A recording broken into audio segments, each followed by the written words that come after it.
Hi, everyone. It's David Ault. And once again, so thankful that you are here joining me for the gathering.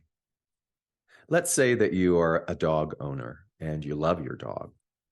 I can speak from experience. And let's say that you have a dog that sheds. And so, what does that mean? Well, in order to continue that relationship, you are constantly having to vacuum.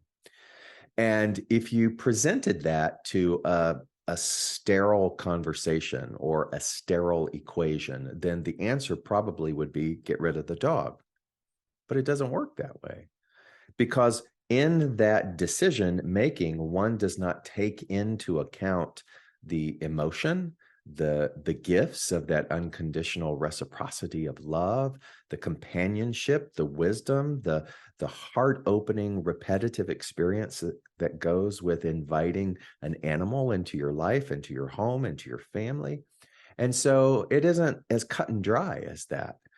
So we vacuum because vacuuming then is the action of compromise. We understand the predicament of animal ownership, and we are willing to bring that extra added element of vacuuming and cleaning up and feeding, altering an entire life because the relationship and the exquisite nature of that kind of unconditional love is absolutely worth it.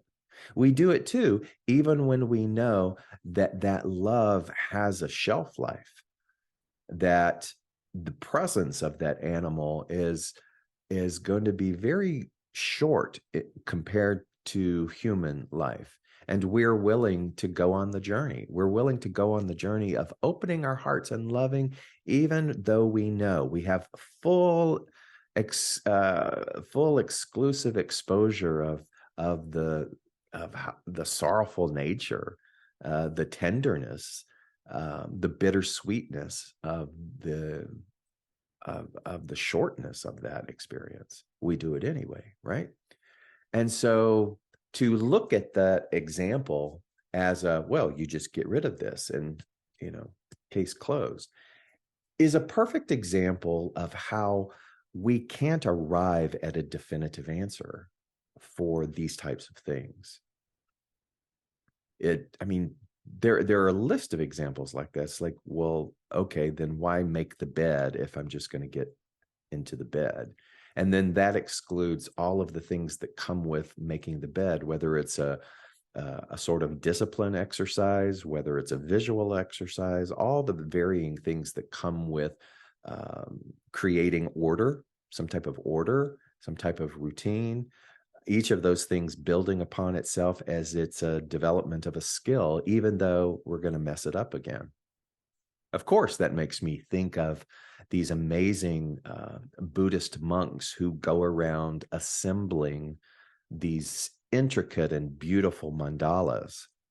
And they will take, I don't know, maybe let's say a week, and a whole team of them will create the beautiful, just exquisite, colorful intricacy of this sand mandala. And then once it is completed, they will sweep it all away. A lesson of impermanence, a lesson of how we can understand and navigate through the experience of being human. We're going to love, we're going to open our hearts, and we're going to love, even though we know that that love will have a shelf life. We're going to get up and practice order, even though we know that disorder will soon meet us and follow us on the tails of all of the things that we try to do. We will create beauty, even though we know that that beauty has an impermanence to it. Why do we do that? Because there's something innately wise in all of us that understands that it isn't about keeping and capturing something, but it's about the moment relational experience that we have with each other, with the thing, with creativity, with practice. We know that even in the practice of making our beds, that isn't the end all be all of what that discipline is teaching us. It's a stepping stone. We know that the creativity that comes from art or writing or even teaching is very malleable because Thank God I am not the same teacher teaching from the same level that I was when I began the journey of my spiritual discourse.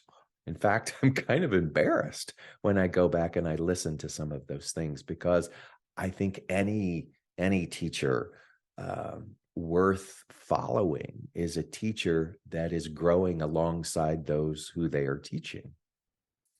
And so you start to see everything is impermanent, that to cling to something, to cling to a form, to cling to an ideal that says, if I just do this, I will be safe. If I just love this thing, then my heart will be protected. There's no insurance policy for that. And so what fascinating creatures we are as humans in this plane of form, realizing that it's all impermanent. And yet we show up and do it anyway. And so there is the temptation of defeat, the temptation of despair, the temptation of escape from pain, to not participate or to restrict our participation in this plane of form, in this cycle of life, in ways that falsely tell us that we are preserving something. Right? And so when I think about that, why get a dog? Why love a dog when the dog's going to die and the dog's going to make a mess? Because an animal such as that, whatever animals that we are attracted to, enrich our lives in the moments that they are there. And so I want you to hold that for a second, to realize that we are willing to dive into this pool of impermanence. And so I started this month of January, if you're listening to this in real time, with one of my favorite things to do, and that is to teach groups.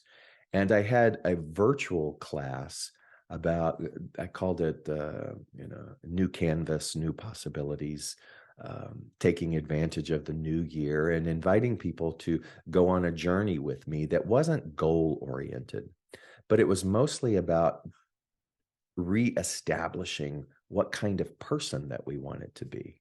I got that idea from a great book called Atomic Habits. And so I started a 3-week course with 8 people, 6 groups, so 48 people altogether. And we began this journey. So the first class was tackling these 2 things. What type of person do you want to be? Set the goal-oriented thing aside and begin to look at, first of all, our humanity. First of all these things that are impermanent. And how can you take the reassessment of all of that and to reassess what type of person that you might want to be? Instead of, this year, I want to lose weight. This year, I want to finish this. Put that aside and then re-examine, what is the type of person who might do those things? Really great question. And then how will you then begin to alter your routine? Just atomically, with little 1% adjustments to prove to yourself and reveal to yourself. I like the idea of unveiling to yourself that you already are that person. And so you're going to make the bed, and that little discipline is actually going to lead and help in unveiling more of the qualities of the type of person that you want to be. So that was week 1. 6 classes of 8 going through this process. And it was really rich because it gave people an alternative to goals. It gave people an alternative, myself included, an alternative to starting the year off from this sort of diving board of resolution that we've always jumped off of, to stepping back and looking at things and assessing things in a different manner. Then I knew that I had them for 3 sessions, and I did not plan the specifics of how each session would go. I let the week teach me or show me, bringing a little malleability and fluidness to it about what the next element would be. And without fail, the universe did that. And I spoke to you and shared with you the experience of seeing this musical called Hades Town, and how that prompted a very exciting exploration within myself about meta incarnation, and about the fact that I keep doing this, you keep doing this as you, over and over and over again. It's kind of like Groundhog's Day, the movie. And why? What's the purpose of that? And each time we get to a pivotal juncture of decision making, do we default in the old way and then keep having to come back and do that? Or then when we get to the precipice of that decision, that culmination, that intersection of change, will we do something new? Something new that will push us beyond? Will we make a decision that it will help our evolution be the type of person? It was the perfect second piece for the second week with all of the groups. And so we started to look at, where do we stand? Where do we stand if we're going to play with this idea that I keep doing me for a reason that is still unclear, but what I know is to continue to dissolve the veils of fear? Then how do I adjust where I stand in terms of the type of person that I want to be? Rich conversation, amazing conversation. Really sort of, this sounds a little violent, but it was sort of a gut punch in waking us up and realizing that so many of our actions, again, I include myself in this, are like enrolled in sleepwalking. So we all woke up a little bit more. And then the final piece in the third week was about paradox. It was about realizing that even though we're doing all of these things, there's still a part of us that is trying to protect it all. There is still a part of us that is living by an old doctrine that says you must do this, this, and this. It's sort of like subscribing to deductive reasoning. And now paradox is saying, yeah, but deductive reasoning doesn't always work in the multiplicity of the universe. And we start to see and examine how, again, even though we're professing to want to lean into a greater embodiment of the type of person that we want to be, we're still protecting a lot of the old identities.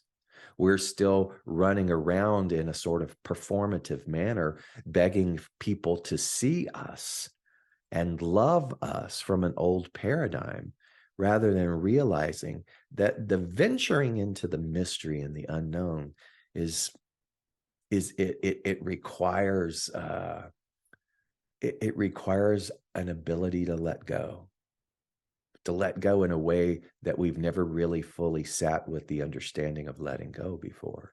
It's like being willing to let go of the concept of order and letting tons of dogs that shake themselves in front of us, and being willing to see what happens with all of that. That's kind of a fun way to look at it. What is mystery? Mystery is walking in as this orderly being that likes things a particular way, and realizing that the universe is like 1,001 shaggy dogs that are going to shed over everything. Will I walk into that experience anyway? So it'd be it would take a long time to share with you all of the breakthroughs that just those titillating questions and examinations prompted within us. But it made me excited for the willingness. And so what I want to offer you today, in just this little granular nugget, is you don't have to have it figured out. It's impossible to have it figured out. And what is the part of us that needs to have it figured out? It is the part of us that has experienced chaos in our formative years, and we don't want to experience that. Whether the chaos is from violence or abandonment or a discordant home or loss or bullying, whatever it is that is woven into the formative upbringing of our entrance into this plane of form. The paradox is that that disorder is actually a part of the curriculum. And then, of course, what we're going to do is build up systems to contain it until that doesn't work anymore. And we realize then that the journey, the spiritual journey, is taking us into a greater degree of mystery that allows us now to look back at the disorder, to look back at the experiences, not from a place of running from them, but seeing them as a platform for our evolution. That's a poetic, long-winded way of saying everything has worked for our favor. Everyone and everything has been our guru. Everything has been a gatekeeper that has ushered us into an expansive nature. And you know what? It's not a lesson that everybody can comprehend. Because if I looked back at week 2, where we are in the cycle of doing us will take as long as it takes. And it's not right or wrong. It's not old soul versus, benign new soul. It's realizing that everybody is doing the same thing, all of the spiraling. We're all eating from the same table. And the table, there's a poem that I have written about this. And one of the lines that describes that table is, it says it's planed from unconditioned wood. The table is built and constructed. It's planed from unconditioned wood. We're all sitting around this table of unconditionality, and we are eating according to where we are in our journey. And so it gives us pause then to look at our outrage and our indictment nature, our mental indictments of other people. I'm speaking to you right after the reveal of video footage of yet one more police brutality beating of Tyre Nichols in Memphis. And once again, the flooding of emotion that takes place within that.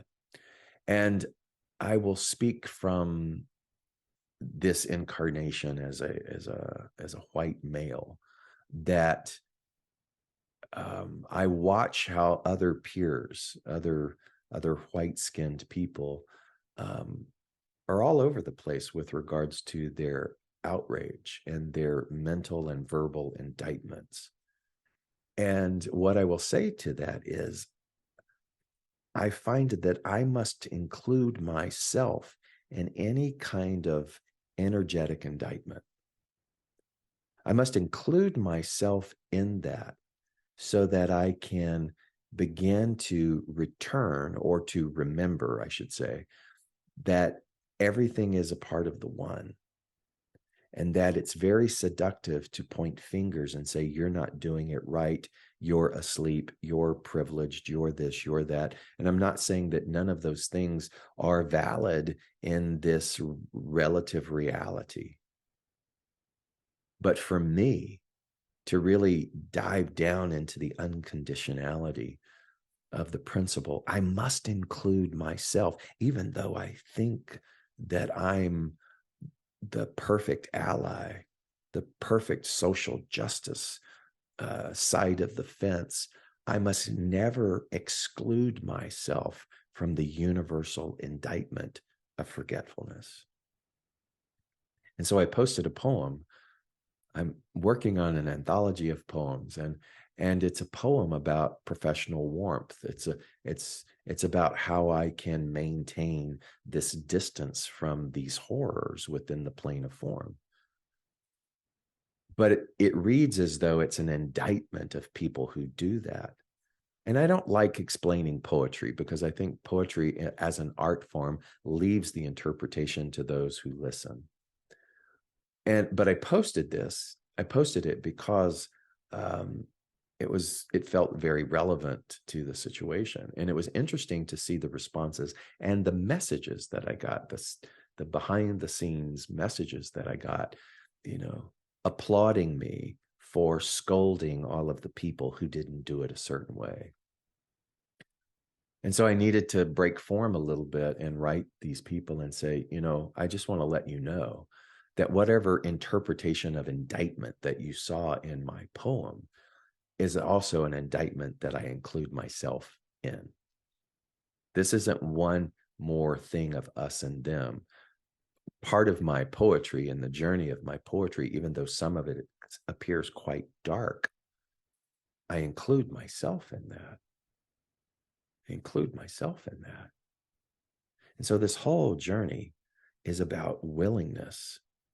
This whole journey is about realizing that everything is an ongoing wave of mess in this plane of form, and that to try to contain it all is losing the point. The real point, the willingness, and I leave you with this, is can you go into the mess? Can you go into the constant reexamination of the type of person that you want to be? Can you go into all of your experiences of doubt? Can you go into all of the safety harboring of protection that you have put around your heart, your identity, your accomplishments, who you think you are? Can you go into all of that and be willing to continue to peel back the layers? Stand in the ongoing chaos of being human and not close your heart, and be able to include yourself in the mob mentality of indictment and understand that I am that. I am that. I am that which appears to be loving, and I am that which appears to be the opposite. That's a tall order. And we do it with each attempt, meta incarnation, decision point. What will allow you to let go of the known and unknown securities within you? To be in the rawness of that. Well, start with this one thing: the affirmation of I am willing. I am willing.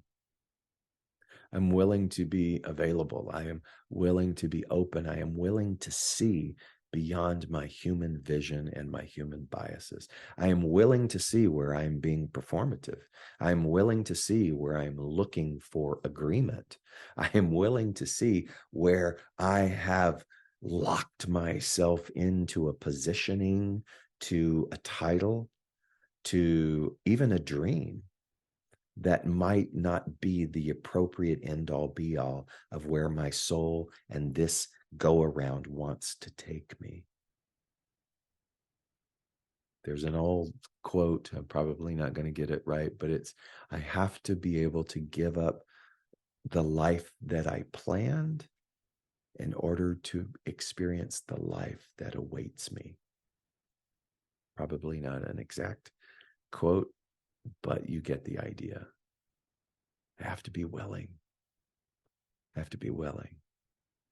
I have to be willing to not cling so tightly to being right. I love you.